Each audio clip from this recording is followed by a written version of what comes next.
I'd come to this project with many of the same assumptions that you have concerning the Jersey Devil murders and the guilt of Jim Seard, his characterization as a troubled young man responsible for a spree of horrific, ritualistic homicides in the Pine Barrens. The question in my mind was why? Why would a man commit such crimes?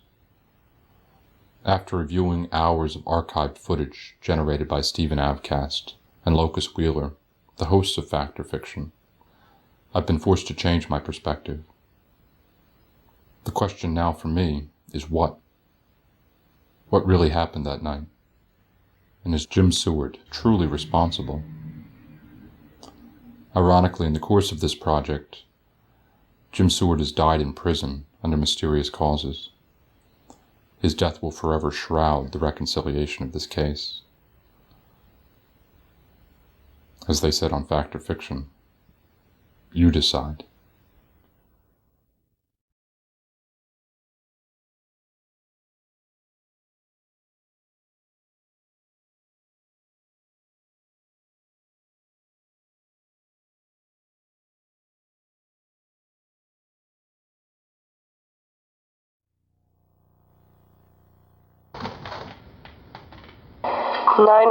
What is your emergency? My name is Jim Seard. I just hitchhiked here from the middle of the Pine Barrens, and I can't seem to find the people that I was in the Pine Barrens with, and I was camping with them last night doing a project. Are you lost? I'm not lost. I'm just I can't find the people that drove me here, and I looked around for them, and I went back to the site where we had parked, and they're not at the van, and they're nowhere to be found. I don't know where they are. Their vehicle is still there? The vehicle's still there, and I had to hitchhike to this payphone. How far are you from the vehicle right now? I'm about 5-10 miles from it. I don't know. Okay, Jim, we'll send someone out. Yeah, it would be a good idea. I got a really bad feeling about it. You might want to send somebody out quickly. I have a bad feeling. And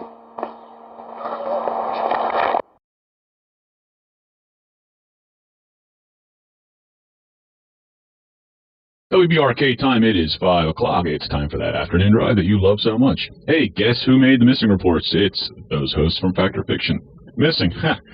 Bob, you know those guys are going to be showing up sometime the next day saying, "Surprise, did you miss us?"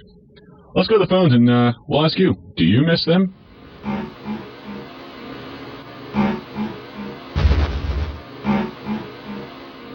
We have found bodies. At this time, we don't know who they are or how many we have found. We cannot assume at this time that it is the Fact or Fiction crew.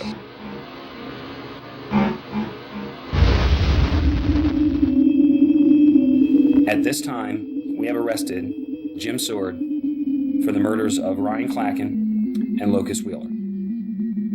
Behind me is the house where Jim Seard resided until his arrest nearly 7 months ago. Inside, amongst his dirty laundry, blood evidence was found linking him to the grisly Fact or Fiction murders. Today, Jim's own life hangs in the balance as jurors decide his fate.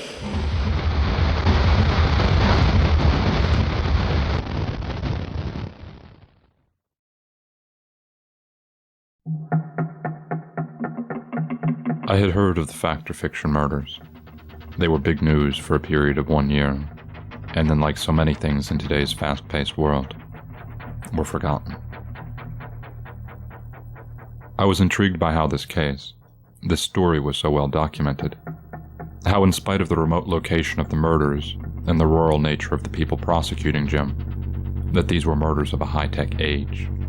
I was intrigued by the fact that the 4 individuals were indeed children of a digital age. Mostly, though, I wondered why the man named Jim Seard would commit such horrendous acts of violence.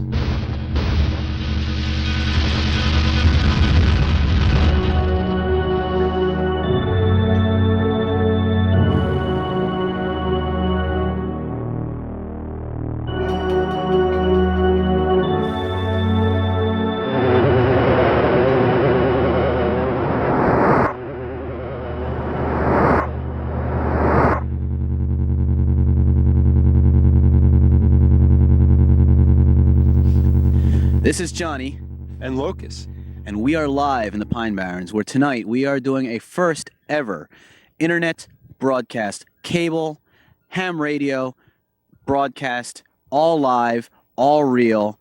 And we are doing it with the help of a psychic and a sound man who has the ability to record sounds from other worlds, otherworldly sounds. Yeah, that's right, Stephen. We're here in the Pine Barrens, southern New Jersey, live and direct, coming right at you in your living room. First ever web, simulcast, cablecast, and everybody is on the edge of their seat. And I know you are, because I am, and I'm sure Stephen is too. A little later, we're going to be showing you the campsite, but right now, we're going to do a little recapping, and you're going to see some tape of the history of the legend of the Pine Barrens and the Jersey Devil.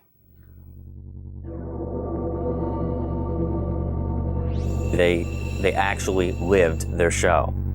Fact or fiction. Here's this real eerie circumstances that come to play, and they actually were the victims of it.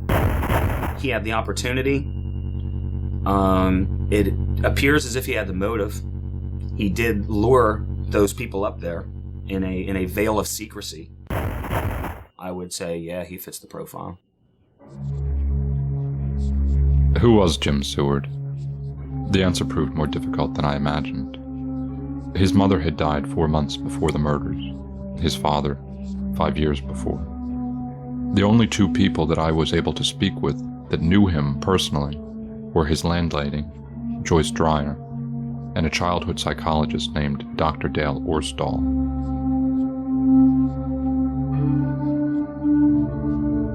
I was sort of a father figure to him. I feel, sort of a surrogate father, if you will. He didn't talk a whole lot about his family life, but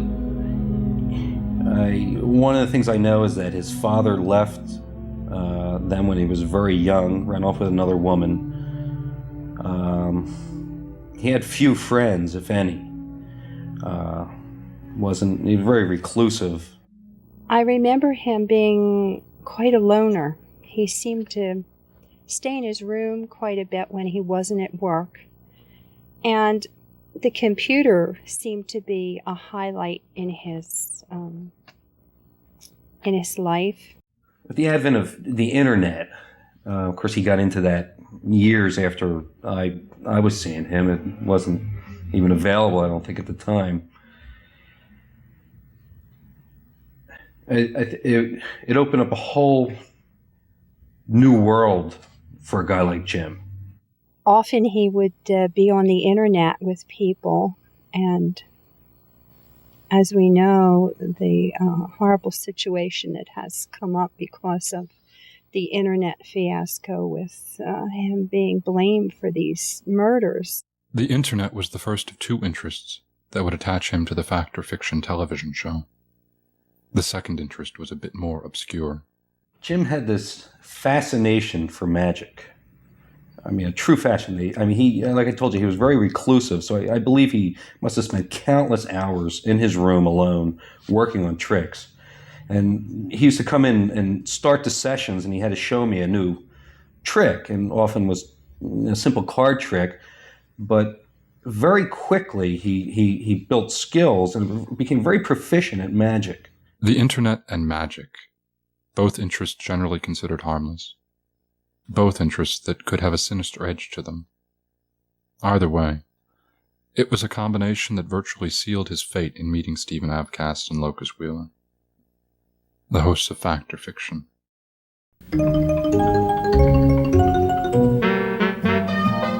Welcome to Fact or Fiction. Welcome to Fact or Fiction. Yes, we are rolling. We are on. We are ready to go. Locus, you joker, you knew it all along that we were on, didn't you? Yeah, welcome to our new show. Well, actually, it's not a new show. It's got a new name. Thanks to everybody out there who helped us come up with this great name, Fact or Fiction. That's right. Fact or Fiction was one of those fluke successes that no television producer would ever predict. Short on production value, talent, and execution, it maintained a following of youth, probably more amused by its kitsch value than anything else. Stephen Avcast, the creator of Fact or Fiction, is remembered. Stephen, I always got bad vibes about Stephen. He always came in here with this, attitude that, he always doing is making a little cable show. There's nobody ever goes anywhere with this stuff, but he had this idea. He was destined for stardom, and he was going to be rich, millions of dollars, and he basically had that big, director like stereotype that you think of, you think of the big Hollywood directors, and I mean, he really just had to put it in perspective. Stephen's longtime friend, Locus Wheeler, was the co-host of the show. Their pairing was like oil and water. Locus, I think. He and Stephen would have problems getting along sometimes, but I think Locust just really, I mean, he knew what he was doing. I mean, with this, he knew it was just a little cable show, and I think he was just in it for the fun. Somehow Stephen, a misguided egomaniac, and Locust, a sardonic slacker, managed to keep turning out shows for the better part of 1995. The ideas were slim. However, they did latch onto one idea that intrigued many. We're also doing something new. We are on IRC tonight, and we have joined IRC's the word. in the house. And, yeah, you can say that. I'm saying it's swinging. Well, I have to say, one idea they come up with, it was actually, well, at first it was pretty cool, but it got to be pretty freaky, too. They came up with this idea. Now, most TV shows will have, like, call-ins where people call on the phone and talk. Well, they tied this into the internet through IRC chat, except so people could, like, ask questions on the show. But they rigged up some sort of text-to-speech converter, so like whatever they typed in was actually said on the show, like it was a voice. It was this idea that provided the impetus for what would ironically give Stephen the fame he so craved. By the fall of 1995, the one-joke television show was losing popularity. By November, the show was about to self-destruct. Everybody had this sense. Once again, Stephen, in his delinquency and procrastination, has made it so we are too late to find the Snow Angel. At this desperate time, Stephen turned to viewer suggestions, one of which would take hold in his mind. It provided the seedling with which Stephen hoped to rebuild the show's popularity. We had a call, we had an IRC come in, and it's a real eerie voice. I mean, it drove me nuts. I almost couldn't stand this after a while because just hearing this voice like, hello, why don't you do a piece on? Why don't you do a show about the Jersey Devil? Stephen's idea was to do a first-ever live broadcast of fact or fiction. It would be broadcast simultaneously to cable television and the internet. The promotions began immediately, and with ratings dropping at an ever-increasing speed, the concept was implemented immediately. This Jersey Devil cablecast, I mean, I for one, I knew it wasn't going to work. I mean, these guys couldn't even make a halfway decent TV show. I mean, now suddenly they want to jump into doing, big time live, from the Pine Barrens and have radio and internet and this and that. And, I knew it was going to be a fiasco. I didn't really think it was going to end up like it did, but I knew it wasn't going to look pretty. Since the show was going to air from a remote location, Stephen hastily looked for people who might be able to help. A former employer of his, Sam Woods, was approached. This is the room of Sam Woods. I used to cut his grass. He's a filmmaker, and he used to do soap operas, and we're gonna ask him if he wants to direct the show, because I think he'd be perfect, and he's like a name, and that could really be good for us. So I've had to talk to Locus and try to convince him about it, but he's going for it. Well, here they come, so I'm gonna turn it down. Stephen. That's right. Stephen. Yeah, and I'm sorry. Locus. Locus. Nice to meet you. Locus. Nice to meet you. Well, they say up to 50,000 people could possibly be watching at any time, but they don't know exactly how many. But we're selling lots of T-shirts, so that's a good sign, I think. But anyway, we have this idea. We want to take it in this direction where it's going to become much bigger, and it would be really cool if you could help us out. If you could direct the show. I know that you used to direct lots of the soap operas. Network soaps. Right. Yeah. Right. This union of cable access show and former network soap director never made sense to anyone, though it was later discovered that Stephen was paying Sam out of his own pocket in an act of desperation to save fact or fiction. All right. You got it. We're in business. Yeah. Let's make some media here. This is cool.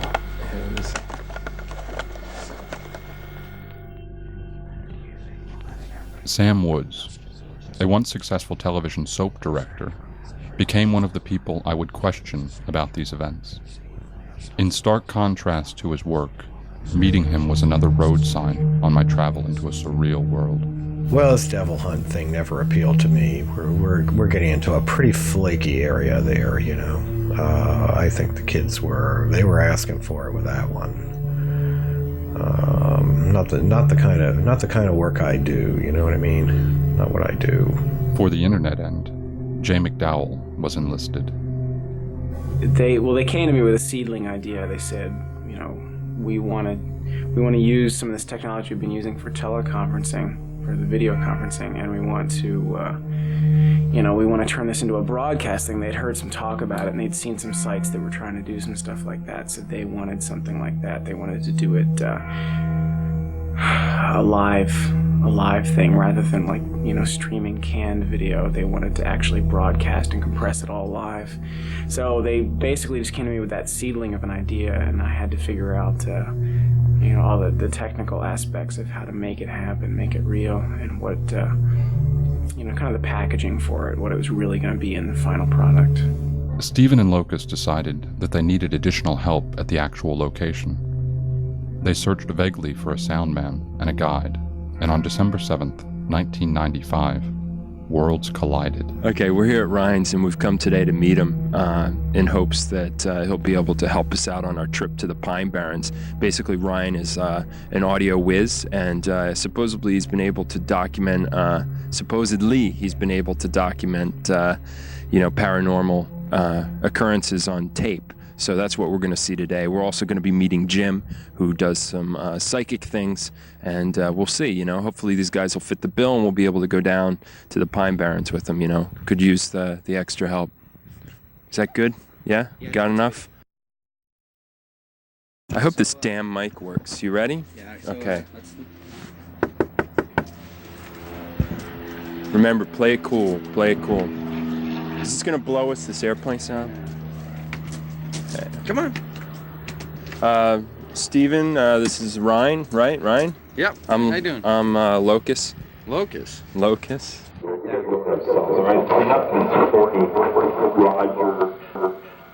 I'll just turn it off.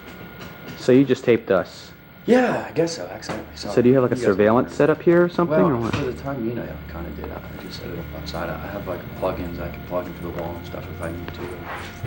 At one point, this was like a working studio of some sort. So I think maybe Jim has arrived now. Can you? Hi, how are you? You're predeterminedly met. Hold on. Hey, Jim, what's up? How are you? Doing pretty good. Locust. Locust. Hi. How are you? I'm Jim. It was inevitable that the combination of the internet, a television show about paranormal happenings, and similar ages would draw Jim Seard to Fact or Fiction.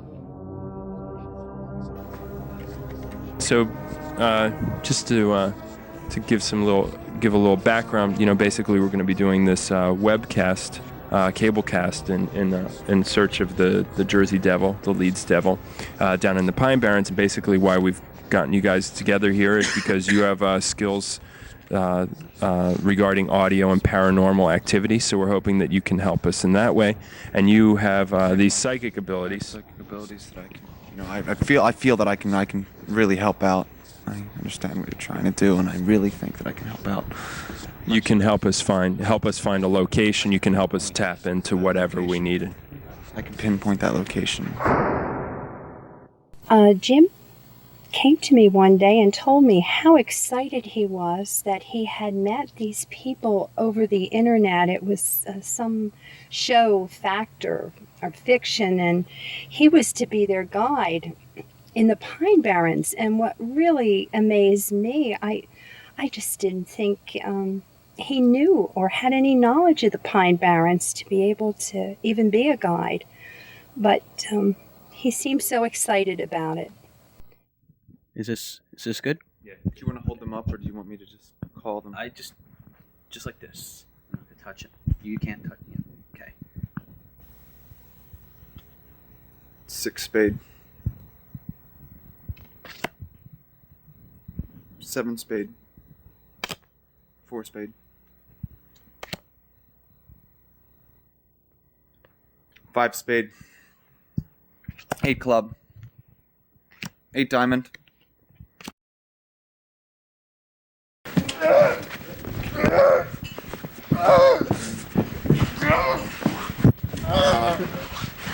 Come on, man. Let's go. Grab his other hand. Grab his other hand. I saw him probably about 2 or 3 weeks before the incident. I ran into him at a shopping mall, and he was very excited about his life. He said he was studying acting. His magic was coming together. People were appreciating it, combined with the acting. I guess he did a few gigs on a small level, but it was going very, very well.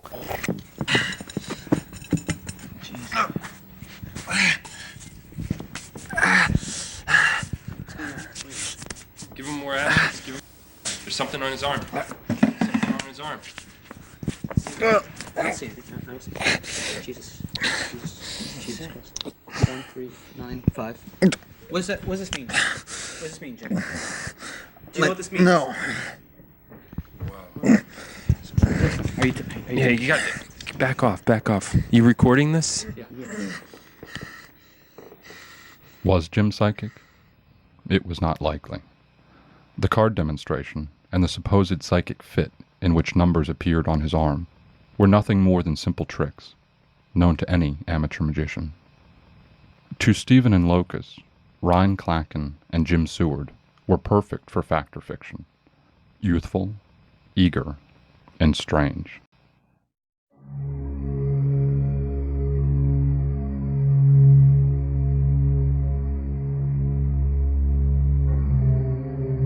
On December 15th, 1995, Stephen Avcast, Locus Wheeler, Ryan Clacken, and Jim Seard headed for the Pine Barrens of New Jersey to do a live broadcast in search of the Jersey Devil. Jim Seard would be the only one to return. 911, what is your emergency? My name is Jim Seard. I just hitchhiked here from the middle of the Pine Barrens, and I can't seem to find the people that I was in the Pine Barrens with, and I was camping with them last night doing a project. Are you lost? I'm not lost. I'm just I can't find the people that drove me here, and I looked around for them, and I went back to the site where we had parked, and they're not at the van, and they're nowhere to be found. I don't know where they are. Their vehicle is still there? The vehicle's still there, and I had to hitchhike to this payphone. How far are you from the vehicle right now? I'm about 5-10 miles from it. I don't know. Okay, Jim, we'll send someone out. After Mr. Seard made the call, we went to the area that he specified and did a preliminary look around under a missing persons investigation. I mean, I just figured that was one of their little stints to do, just to try to get that extra, that extra sensationalism. So, I mean, I didn't think anything of it at first. I kind of expected them to try something like that. We have a 187. Repeat, we have a 187. This isn't a missing persons report anymore. 912. We're clear. Do you need emergency support? 1012. No, this guy is definitely DOA. One body we found approximately 2.5 miles from the campsite. The other body we found approximately 3 miles from the campsite. The body of Stephen Avcast was never found. Large amounts of blood in the snow and a hat were all that remained of this third victim. In any murder investigation, anybody associated with the victims is a suspect. Our job is to eliminate suspects based on the evidence that we sift through and that we gather. And as we sifted through and gathered this evidence, there was only one suspect left at the end, and that was Mr. Jim Seard. Who led everybody to the site? I did. You did. Did anybody else know where you were going to set up in camp? Well, I was asked to find a place for us to camp, and I thought that I was doing a good job at it, and Ryan continued to provoke me and then to give me a hard time about my ability to locate the place that we would camp. And ultimately it led to an argument, and I ran away from the group. Did you hit him first? I don't know. I think I might have pushed him. Sometimes I can't remember if I did what I ran away from the group, and I found the spot that I thought would be good to locate the Jersey Devil. After we got the permission from the state of Pennsylvania to search Mr. Seward's residence, we went to his residence and we did conduct a search for anything that we felt would help us in this case. And we did find the garments that Mr. Seward was wearing that night with the blood of the 3 victims on it. Interestingly, the garments that Mr. Seward was wearing were merely lying right on his bedroom floor, along with the other dirty laundry that was there. Even as Jim was arrested, the evidence continued to mount against him. We could tell that the nature of the blows with the weapons that were used were consistent with the size and build of the accused. In this case, it was very clear that the attacker was using both hands with 2 weapons and was ambidextrous, and the suspect in this case is ambidextrous, which is quite rare. He was the only survivor in a place where nobody else was. It doesn't look that good for him. Ladies and gentlemen of the jury, we will show that on December 15, 1995, Jim Seard maliciously and with premeditation killed Ryan Clacken and Locust Wheeler. We will show without doubt how he planned this well in advance of that day. We will show with video shot by the deceased that Jim Seard was and is a devious and cunning person, using the guise of psychic to perpetrate these horrible acts. The proceedings that summer turned out to be one of the greatest spectacles of Baroque County history. The trial attracted a strange assemblage of cult followers, ritual homicide fanatics, and others seeking to satisfy their morbid curiosities. Eventually, it became a matter of trying to keep the tabloid press at bay, an effort which was not entirely successful. When the court case came up, it was, the media frenzy was, hysterical. I felt like they were, somebody was watching me like every minute when they were like just talking to everybody. Everybody that had the slightest thing to do with the show. Who knows, they probably even talked to every single viewer that said they watched the show. But, just reporters day in and day out, and police here, just taking everything they could. Anything, it was every videotape, every prop, and it was ridiculous. I don't know what they were looking for. All they were getting was a bunch of bad television. In an election year, what the prosecution was looking for was an open and shut case. And in the state of New Jersey versus Jim Seard, they found it. Not content to leave any stone unturned, they decided to utilize the very video that Stephen Avcast and Locust Wheeler had shot. The man, who would later by the press come to be known as the Killer Cutter, was hired to go through this video and put together an incriminating image of Jim Seard. The prosecution contacted me in early January 1996. They had a pretty good case against him, it seemed to me, from what I saw. They had blood evidence. They'd found the blood, and this was the only guy there. And he was the only one that knew where it was, but they really wanted to clinch this case. They really wanted to get him. They didn't want there to be any question that he had done it. So they came to me with all this videotape, like 15 hours of videotape.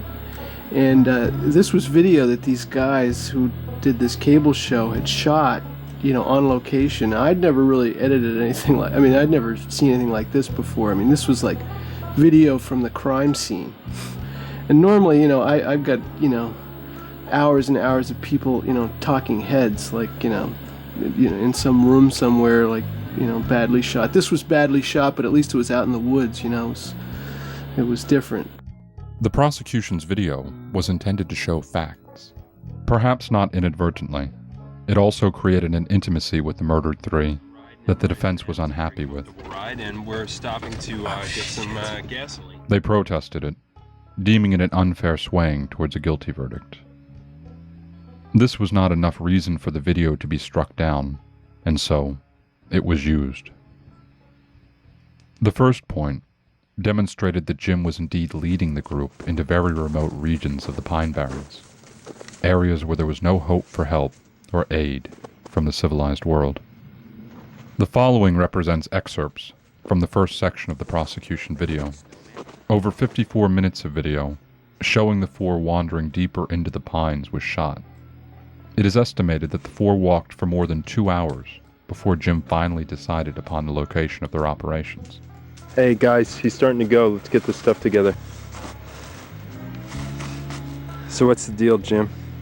Something's coming right through here. When Jim finally found the perfect location, it was more than 3 miles from their van and the nearest access road. The second point was to make evident a defendant who had an agenda warped enough to commit these murders.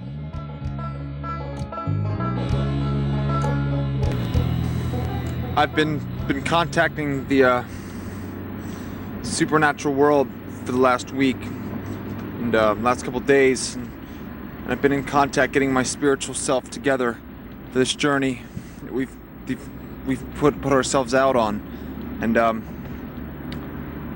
we are headed in the right direction. I can assure you. I can feel it. It's a gut instinct in my body that we're going to find the Leeds devil, and we're going to settle this case once and for all. I feel that what I'm doing here and for you is perfectly authentic, and it's, I have a feeling inside, it's a definite feeling that we're at a place where the Jersey Devil, we will encounter the Jersey Devil.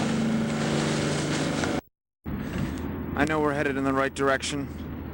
Repeated phrases, such as, "We're going to settle this thing once and for all," and "I know we're headed in the right direction," seemed to clearly show Jim's agenda.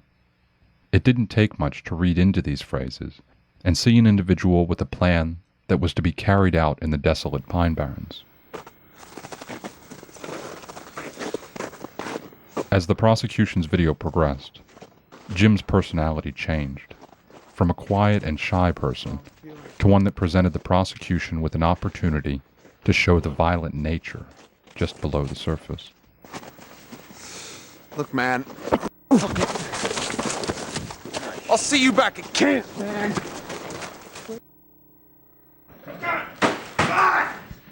I don't know what Jim's doing here. I think he's talking about Barrens. An agenda proven and a potential violent streak proven, the prosecution solidified their first-degree murder case against Seard with video taken in the barn, video in which the original date of the trip appeared on Seward's arm. The defense attempted to have this also struck from the records, claiming the video of Seard to be that of a character he was playing. The prosecution countered by agreeing fully with this assessment of Seard and the events in the barn, events that had taken place a full 2 weeks before the trip, the best argument for premeditated murder.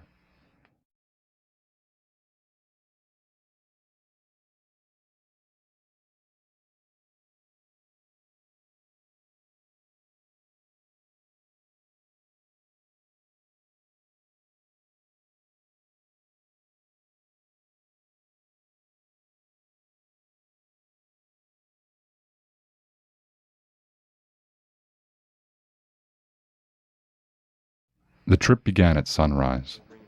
Stephen ran a video camera much of the time, documenting what should have been amusing but banal preparation. Okay. You wanna... Oh, Okay, Locust, yo, you want to do like a blurb about, Yeah, I'll do it. Mobius! He's right over here. Yeah, but I'm getting like the backlight's killing your face, I think. What do you mean the backlight's killing my face? Why don't you adjust it? What do you mean you can't? Okay. Okay, you ready? Yeah, go. Okay, here we're at Ryan's barn. We're getting. Okay. Here. Come on, I'm trying to get this on camera.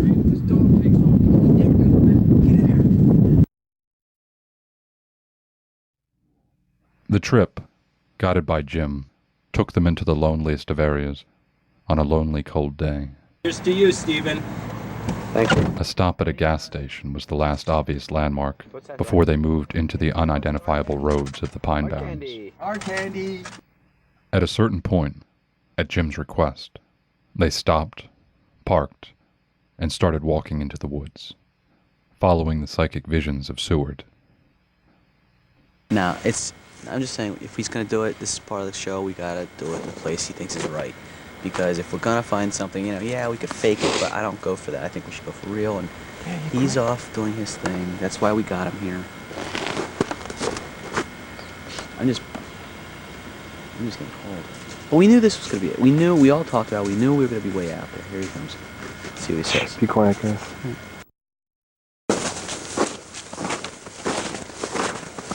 Should get this guy from anyone.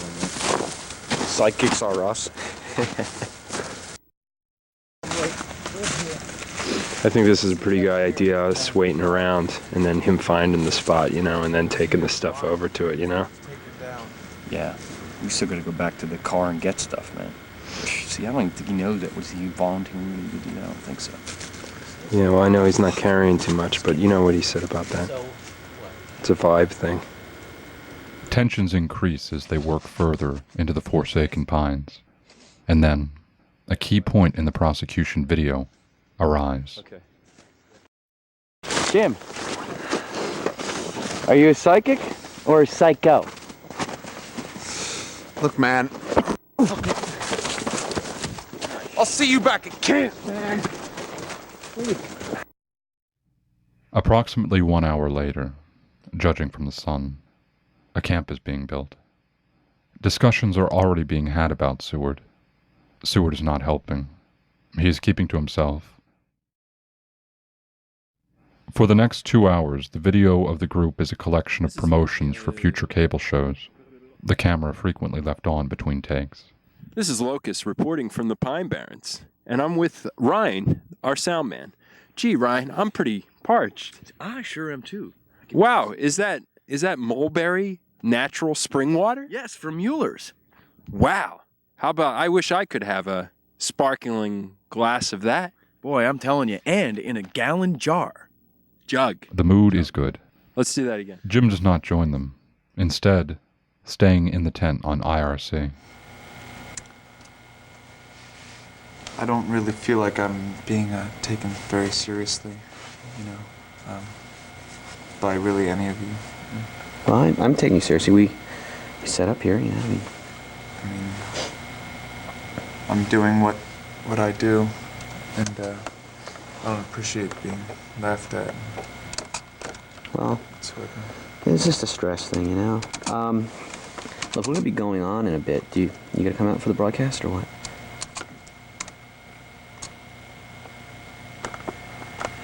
I think that I'll probably stay in here and stay on IRC. Okay. At 10 p.m., in what will be the last broadcast, Fact or Fiction goes live. This is Johnny. And Locust. And we are live in the Pine Barrens, where tonight we are doing a first ever internet broadcast. Cable.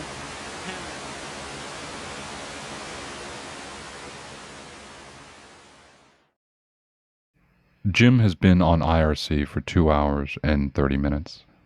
A surveillance camera records the camp to VHS tape. It runs for 2 hours before shutting off. At 1 a.m., the last tape in the series of 22 tapes, shot by Locust Wheeler and Ryan Clacken, reaches its end. Maybe this is a way for him to try to scare us or something. Man, this thing's still on. What the hell's going on here? Oh, I must have left it on. We should change tapes. Did you change tapes? Here, I'm going to change tapes in this. There is no indication that this is done. No other footage exists.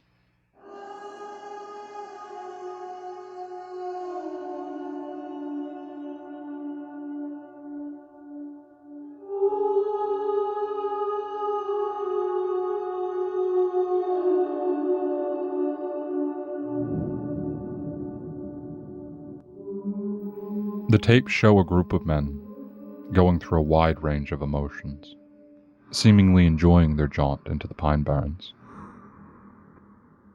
The tape shows the brooding nature of one man who does not share in the frivolity. The tapes do make clear the maladjusted nature of Jim Seard. Though Seard maintained his innocence, the facts were indisputable. 4 people went into the Pine Barrens. Only Jim returned. Blood of all 3 was found on Jim's shirt. His pushing Ryan showed a potential violent streak. The angle and depth of the cuts and lacerations matched somebody of his height and weight, and more importantly, ambidextrous nature.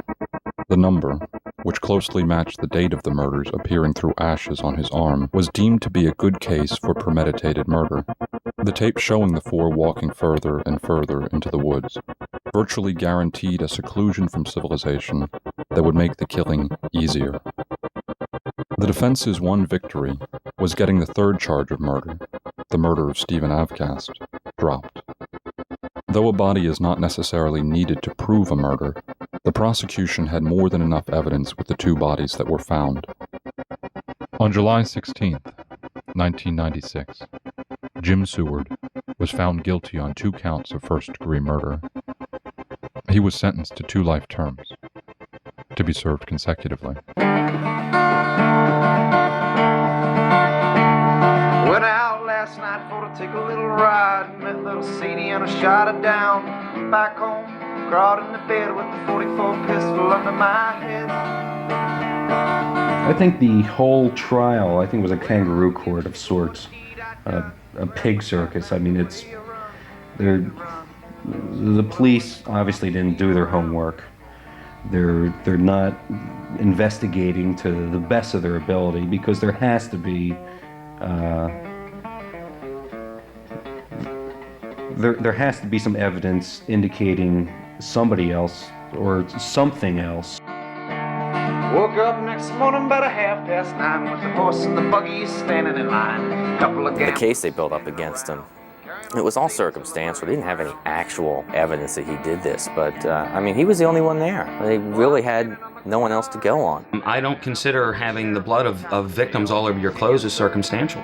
That's pretty hard evidence as far as I'm concerned. You don't get blood on your clothes from a murder victim, just out of the air. You have to be there conducting those murders to get that blood on your clothes. I don't consider that circumstantial in the least. No, I can't explain that. I can't explain why there would be blood on my shirt. Would you agree that it looks bad? Excuse me? Would you agree that things don't look very good for you right now? I don't. The way that you're telling me, it doesn't look that good for me, but I can't understand where this evidence came from. The evidence of blood on Jim's shirt was a strong point for the prosecution. DNA tests showed indisputably that it was the blood of the 3 that had gone into the woods with Seard. As I look at the images of DNA patterns and pools of blood, I wonder though if perhaps the jury, anxious not to ignore DNA evidence, as had happened in other trials, perhaps looked too closely. Through the magnifying glass of the prosecution's microscope, the evidence was solid. However, a macroscopic view begged another question. Could the master of this orgy of violence have walked away from his work with merely the equivalent of 17 eye drops of blood on his shirt and nothing else? Every piece of evidence they would get, they'd, try to tie it somehow instead of thinking, okay, well, gee, does this have anything to do with something else? They would always take a piece of evidence and go, well, gee, how could Jim have done that, have used this, And it's kind of like, after a while, it's like building up like a, a house of cards, and after a while they just kept building up, and eventually they had enough build up to, get a case against them. I wasn't really monitoring their conduct outside the camp, I was doing my thing. What were you doing? I was on IRC. In the tent? Yeah. All night? All night. About what time did you start on IRC? Probably around 8:30.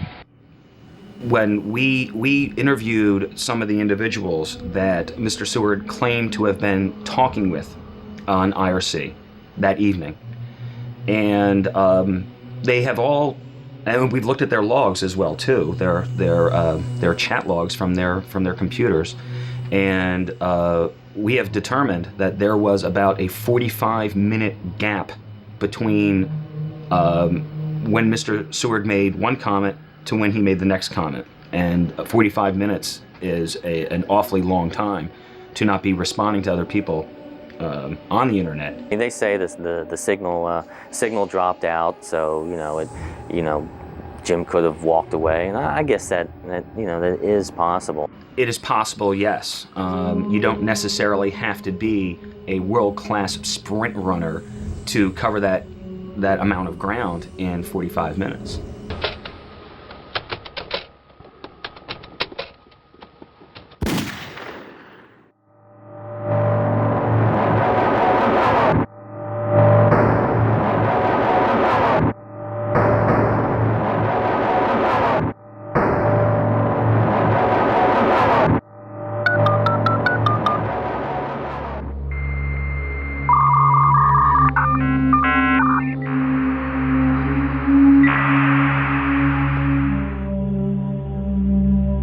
In a way, I have to raise doubts of just one guy doing all that to these bodies. The murdered pair, they're darlings of the media. I mean, it was one of the reasons they jumped on this whole thing so quickly and had to come up with a conclusion of what happened was just that. It was their very own. As professionals in law enforcement, we do not feel the pressure from outside sources, be it the media or otherwise, to conduct our investigations. We conduct them to the best of our ability at all times. There were no other suspects to apprehend or to interview or to consider. All the evidence pointed that Mr. Seard was the only suspect, and therefore all we had to do was gather the evidence to prove Mr. Seard's guilt. We did not have to gather evidence to gather other suspects.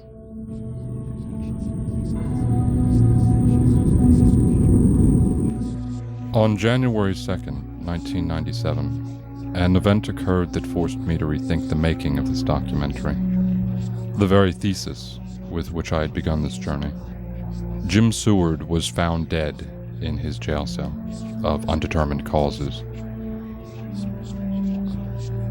On January 3rd, a package arrived at my door, which I think in no way was coincidental with the death of Jim Seard.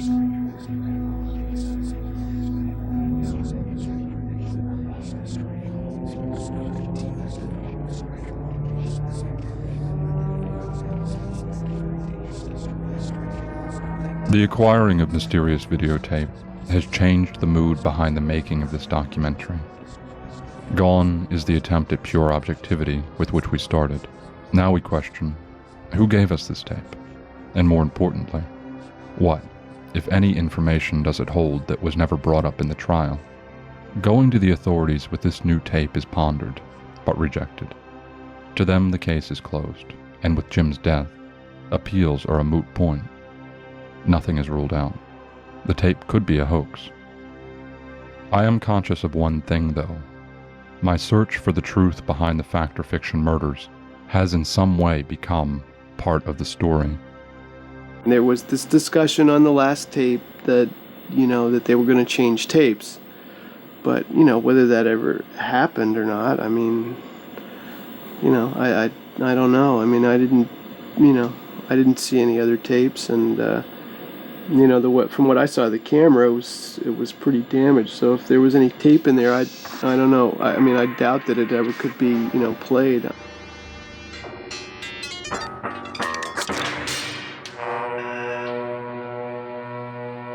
My name is Michelle Monarch.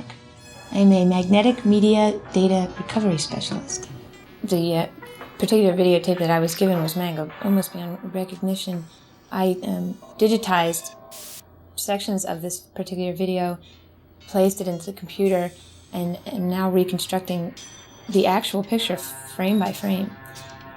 And I have to guide the computer to complete these pictures. There were some that were easily captured by the computer, others were unrecognizable, and I'm rebuilding them now at this time.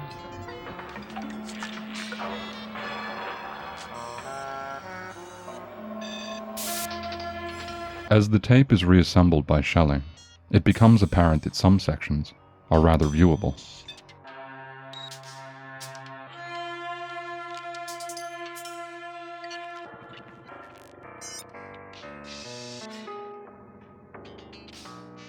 And we'll do one of you. And I'll say, like, I'm here while Locust is out hunting for the Jersey Devil. And I'll be like, shut up. Or, yeah, you can be like, I don't see him. No, we better not do that because, we've got to deliver on this show. This is the big one here.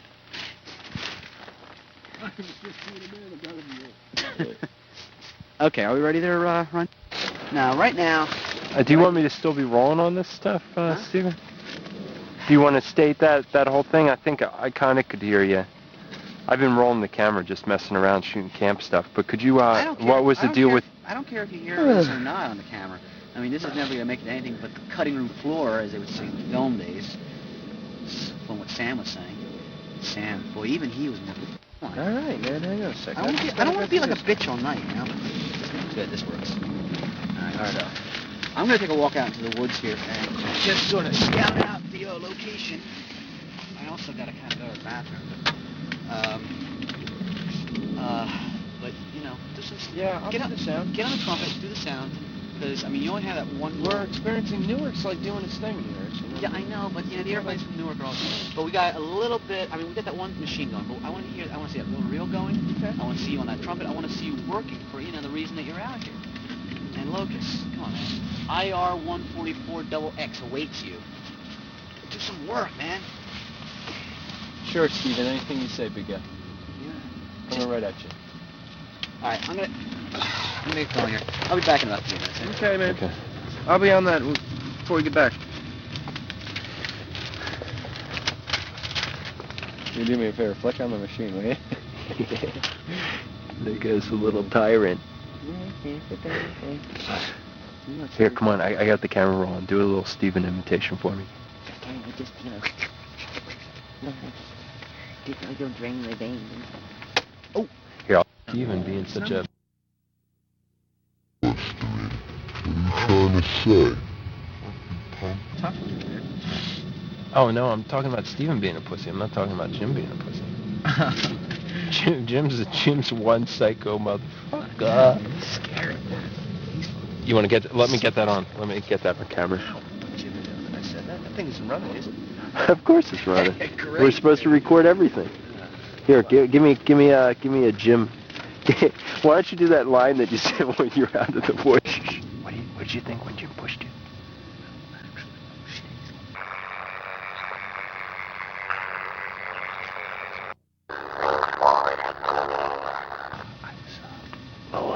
I was a little bit, I don't know, it was weird. It was kind of fucking freaked me out, man. I didn't really expect him to be violent. I thought he was like, see, that's what I don't get, man. He's like totally like, I thought he was like a one of those guys, like, those peace fucking meditation dudes or something, man. I didn't think they did that. Following these recorded moments, a large portion of the tape is smashed. It is a section that Shelley will attempt to restore.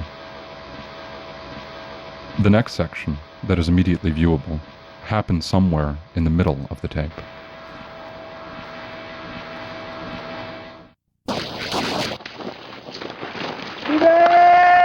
The first thing that is apparent is that this is tape shot by Locust and Ryan.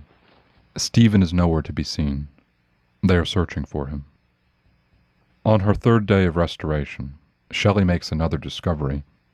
The anonymous tape is not from one, but 2 cameras. Both Ryan and Locust took cameras into the forest. Wait, hold on a sec. Let me get the light up here. This is fact or fiction. We can't find Steven. Here we are in the Pine Barrens on a trip that he drug us out here for. We did a webcast, simulcast, cable cast that really was pretty poor if you ask me. But that doesn't matter at this point because Steven, our main host, is missing. Johnny Love is gone. He's gone and we can't find him. All I want to do is drink some beer at the camp. Show. See, this is for you, Steven. Even though we don't know where you are, we just want you to know that we're being really loyal to this whole shoot everything. Oh man, come on now. Where's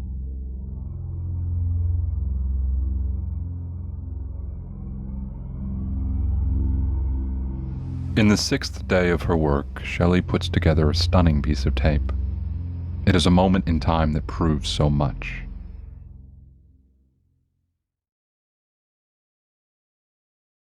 Print. I think it goes off this way. Do you see anything over there? For a while. Do you know what time it is? Oh man. I think it's late. It's like 2:45. 2:45. Yeah. Ryan and Locust were alive and speaking the time to one another when they were supposed to be being killed. And they're alive, and they're saying the time on the video. To me, that proves that Jim absolutely was not killing him at that time. Jim's an innocent man, and this was not investigated in any way, shape, or form. It was overlooked. So many details were overlooked. Also, if he's an innocent man, there's a killer on the loose. Shelley's work slowly gives voices to the dead. Ghosts caught on video.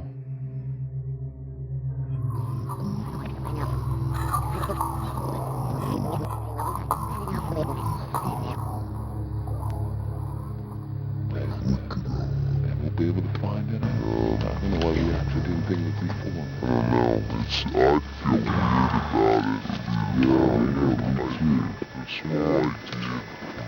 I don't know.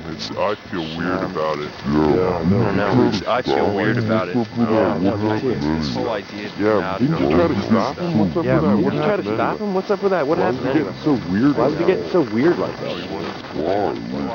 Why? I guess you can't really get around there. The processing of the tape is quickly becoming more difficult for Shelley. Now only bits and pieces tell the story of what happened in the woods. On February 5th, Shelley presents a section of videotape that is nothing short of horrifying. It intensifies the question of who the killer is.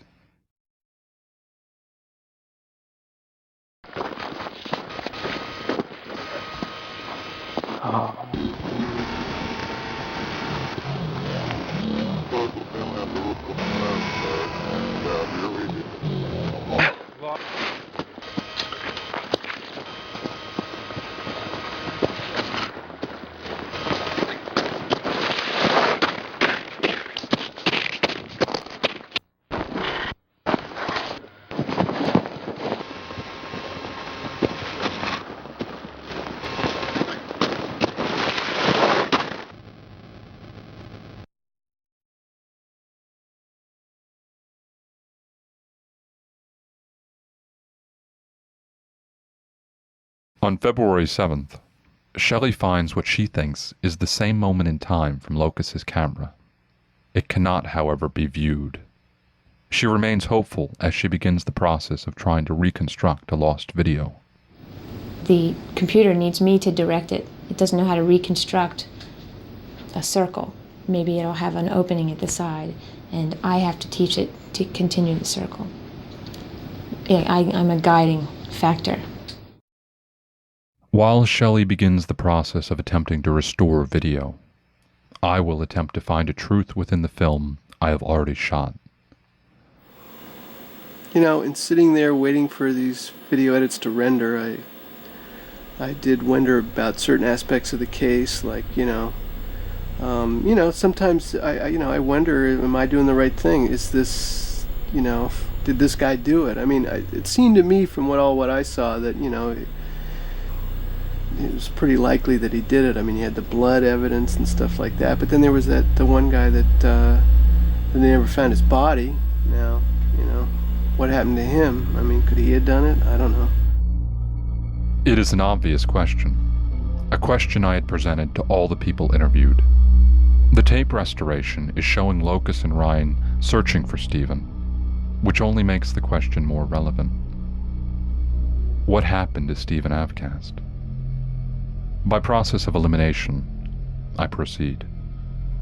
We did find some blood, and of course the infamous Johnny hat that was found. We were never able to find any more remains of that person, so we don't know if he's dead or alive. They never found Stephen's body, but they found Johnny. But they found his hat, So, I mean, I don't know. It's just weird that the only thing left of him is a hat. Coming right at you.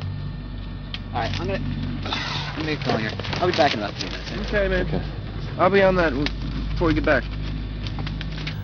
We don't think that Mr. Avcast would be able to set up Mr. Seward because the amount of blood that we found of Mr. Avcast is so great that he would have bled to death trying to set Mr. Seward up. There goes the little tyrant. Oh, whoa, man, check it out, man. What? Here, find that over there. Oh, wow, what's that? I don't know, man. There you go. Looks like a light. Yo, it's Stephen's light. What? It's Stephen's light. Yo, Steve! Steven! In finding that Jim's alibi holds up, we have to attempt to answer the question raised. Who killed these people? The likely suspect would appear to be Stephen. As I watch these frames, though, I see no recognition in Locus's face. I see Locus, a man larger than Stephen, turn tail and run, as does Ryan. Stephen Avcast, being the culprit of the horrendous massacre that took place in the minutes that followed this tape, is impossible to believe. Along with the amount of blood that belongs to Stephen Avcast, this makes me believe that he also was murdered in the Pine Barrens. I am now also of the belief that the killer was somehow something more horrendous than possible to imagine.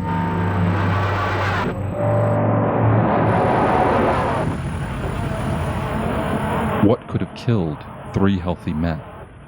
What would have left no footprints? What would have torn the men into 47 pieces, leaving no evidence of a struggle? We could tell by what was left of the infliction of the wound that it was a serrated type weapon. That much we know. There were no knife fragments or any evidence of the actual weapon used other than the cuts themselves.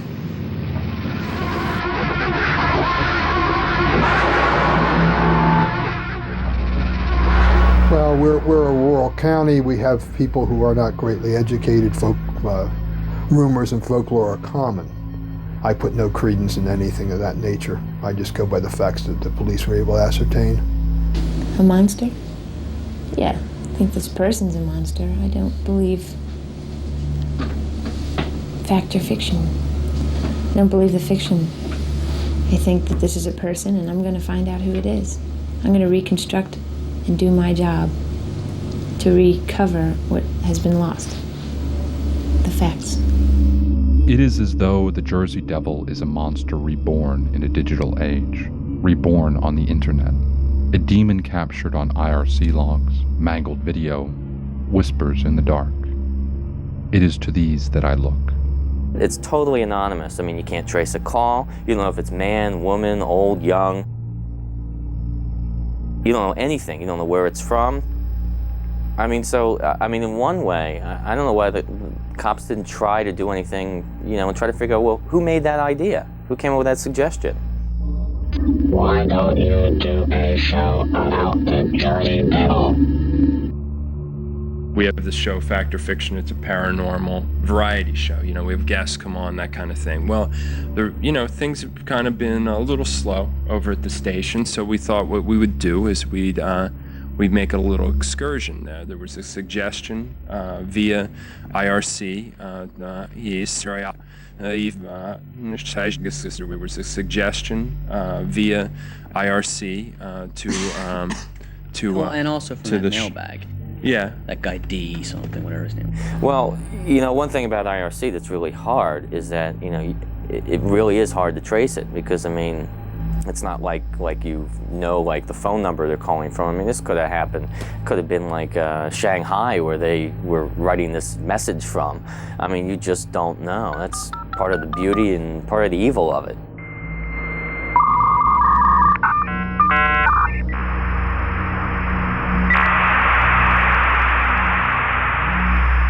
It is amazing to be so near, yet so far from the possibility of knowing who the killer is. D something. Over at the station, so we thought what we would do is we'd make a little excursion there. There was a suggestion via IRC to and also from to that the mailbag. Yeah. That guy D something, whatever his name was. I mean, it's just not practical to keep logs of that stuff. I mean, I get so much email, so much, it would just clog up my system. I erased it as we went along. I mean, once a point got finished, I killed the email, got rid of it. It was like a to-do list. I check it off, I get rid of this stuff. So once things weren't pertinent anymore, I just got rid of them.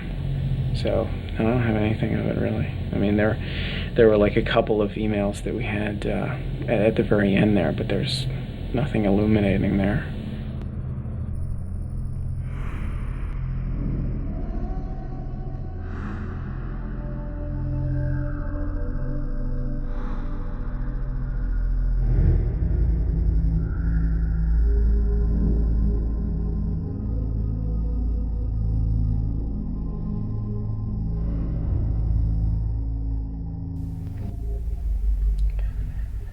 It gets harder and harder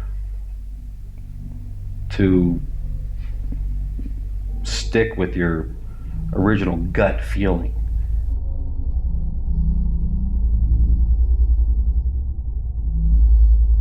I mean, because of the media, you know, and the attention that the whole case is getting and how one-sided, lopsided the whole thing is, and you start to think, maybe he did do it. Maybe there's a side of Jim that I don't know that was capable of such an atrocity.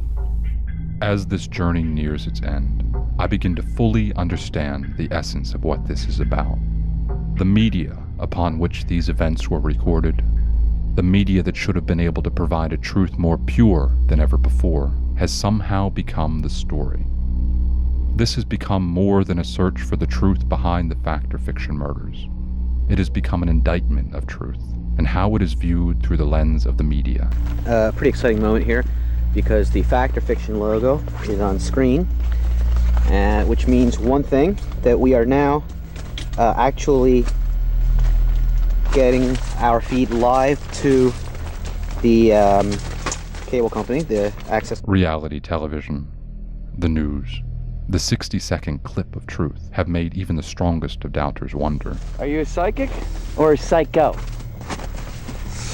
Look, man. I'll see you back at camp, man. Wait. Man, why you gotta be so... What'd you say to him? What'd you say to him? Man. He said... Wait, what do you mean he's gonna be where we there's a camp? Psycho? Where the hell's the camp? This is the whole fucking thing. Where the hell is the camp? We can't lose him. Well, we're losing Well, him. go find him, man. Ryan. I'm not gonna go anywhere near him. What a fucking asshole, man. Just cut the damn camera already. I mean, what is the truth? The editing process it's like sifting that stuff out. Ultimately, I mean, not necessarily with these legal videos, but with a documentary film, I mean, ultimately it's what the filmmaker perceives as the truth. I mean, don't you think that's what you're trying to do, right? The mistakes that were discovered on this journey were stunning. Shoddy police work and a judgmental video presented the world with a person guilty before ever being tried. I know Jim is not guilty. I know that the truth is still at large, potentially closer than anyone can realize. It is as though the real killer planned a media event so amazingly cunning that it could be thought of as scripted, a kill ready for prime time, so to speak. Perhaps the demon we call the Jersey Devil did kill them in the Pine Barrens. But if so, the Jersey Devil is the electronic image, the sound, the communication to the masses, somehow twisted into a surrealist electronic world. I always asked the question last. Do you think Jim did it? And with the exception of authorities directly accountable to the answer, I have felt that the answer given has been, it doesn't matter. The truth is what time has made of this event. It has been good for business. Often murder is. So many involved have benefited from this event. The inevitable book deal is being replaced with a career in the business of image control, and most of the people interviewed are ready to embrace it. I guess a grim irony here is these post-its can attest the fact that when we have some real dead bodies, then the sharks start circling. Strange that an incident like that would be a prelude to a new phase in my career. Well, it's interesting. As after the court case was over, with all the publicity and everything surrounding it, I started getting phone calls for a couple job leads. I mean, so in one way, this might have helped me out of here. How long will it take to process the entire tape? It's not my intention to process the whole tape. I don't need to do that. It could take hours, it could take days. I need to process a particular piece of this tape that could potentially reveal a killer. Shelley continues to extrapolate information from a frame, while I will reenact the events of December 15th, 1995. This is one of the stops that the guys have made on their way to the Pine Barrens. I know this because of the extensive documentary footage that they've taken of this place. I don't know what good this will do. I think it's just to keep myself clear on what happened. The order of events.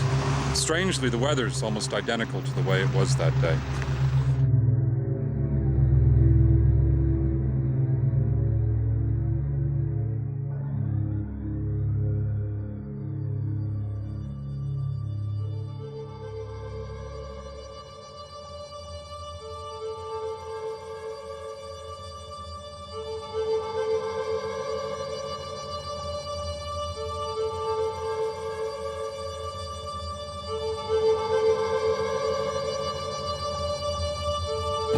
I'm now traveling an access route that I know Stephen and Locust had taken for the Jersey Devil project. We're in the midst of the Pine Barrens at this point. And what I'm hoping to do is see if I can't do a recreation of the campsite, perhaps the murder scene. Hopefully traversing this won't be too big of a problem. I'm using this video camera just as a matter of convenience. Using film out here would prove to be logistically too difficult. Hopefully we can get you some good footage and really try to demonstrate the intrepid nature of Stephen and Locust. From the memory of Eden's door to the dust lying on your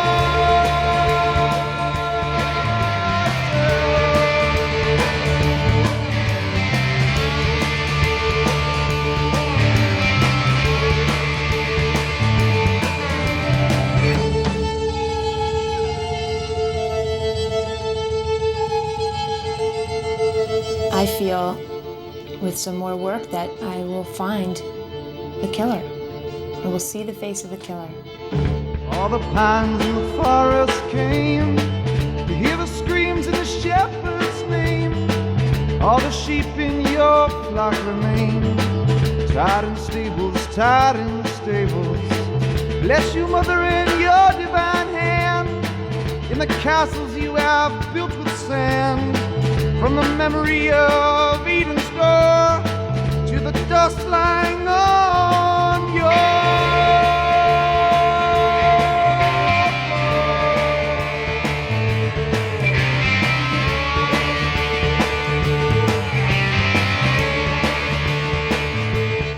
This This site is a very close approximation of the one used by Stephen and Locus on the night of the Jersey Devil episode. They'd chosen a clearing similar to this one as base camp for the telecast. When they ventured onto the Pine Barrens with their cameras, they would never return alive again. The documentary footage that they generated on that evening proves irrevocably that Jim Seard was not responsible for their murders, that Locus and Ryan Clacken were actually alive at the time they were ostensibly killed, and that the police case was shoddy at best. What is the Jersey Devil? It's a man wandering into the Pine Barrens never to be seen again.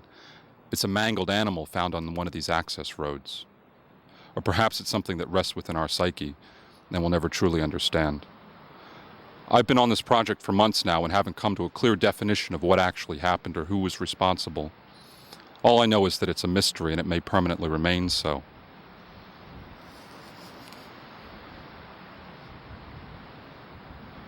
What is the Jersey Devil?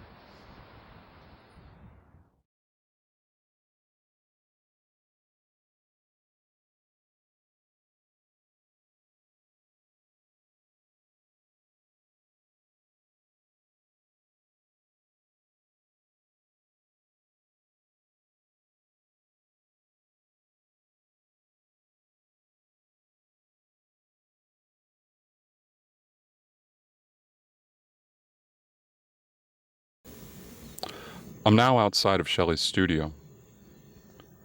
All the media, all the interviews. The truth comes down to this one frame.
I've determined that this is no time to be distracted or set aside in the course of the events that I've set into motion. My next step will be going to the Pine Barrens for a reenactment of the murders of Stephen Avcast, Locus Wheeler, and Ryan Clacken. I'm as strong in my resolve as before in proving that Jim Seard was not responsible for these murders, that he had neither the intellect nor the logical capacity to carry them through. I think that the replayment of our events here will be quite compelling in the demonstration of Seward's innocence.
This site is a close approximation of the one chosen by Stephen Locus as the site of their fact or fiction Jersey Devil broadcast.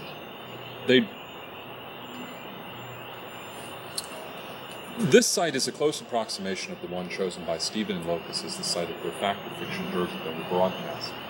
They'd chosen a clearing similar to this one as base camp and then ventured into the Pine Barren with their camera. This site is a close approximation of the one chosen by Stephen Locus as the site of their fact or fiction Jersey Devil broadcast. They'd chosen a clearing similar to this one as base camp and then ventured into the Pine Barrens with their cameras to find Jersey. This site is a close approximation of the one chosen by Stephen Locus as the site of their fact or fiction Jersey Devil broadcast. They'd chosen a clearing very similar to this one as base camp and ventured out into the Pine Barrens with their cameras to try and capture the Jersey Devil. This site is a close approximation of the one chosen by Stephen. The documentary footage that they generated that evening proves irrevocably that Jim Seard had nothing to do with it. They'd chosen a clearing.